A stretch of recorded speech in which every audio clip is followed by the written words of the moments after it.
नमस्कार दोस्तों, मेरा नाम है मुदित और आप देख रहे हैं न्यूज़ होलिक।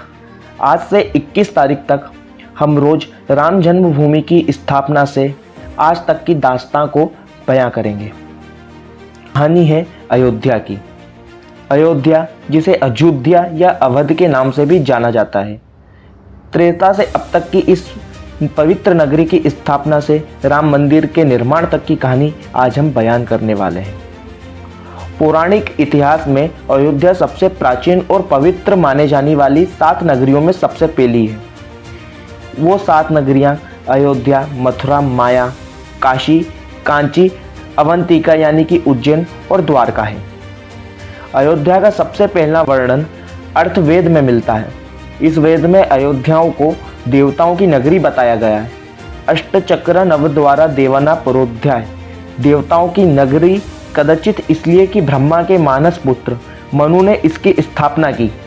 माना जाता है कि इसका निर्माण भगवान विष्णु की सलाह पर स्वयं देवशिल्पी विश्वकर्मा की देखरेख में हुआ था।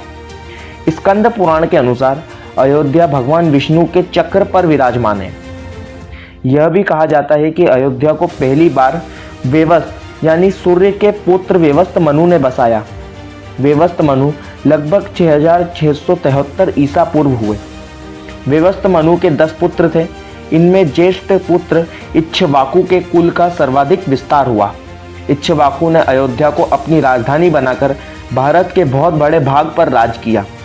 इक्ष्वाकु के 3 पुत्र थे, कुशी, निमि और दंडक। कुशी कुल में भारत से आगे सगर, भागीरथ, काकस्थुक, रघु, अम्बरीश, यायाति, नाभाग, दशरथ और जय श्री राम हुए। इन सभी ने अयोध्या पर राज किया। पहले अयोध्या भारतवर्ष की राजधानी हुआ करती थी, बाद में हस्तिनापुर हो गई।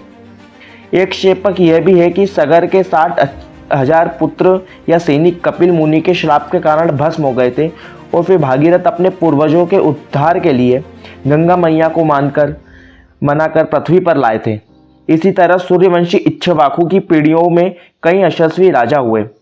भागीरथ के पोते रघु बड़े तेजस्वी और पराक्रमी थे।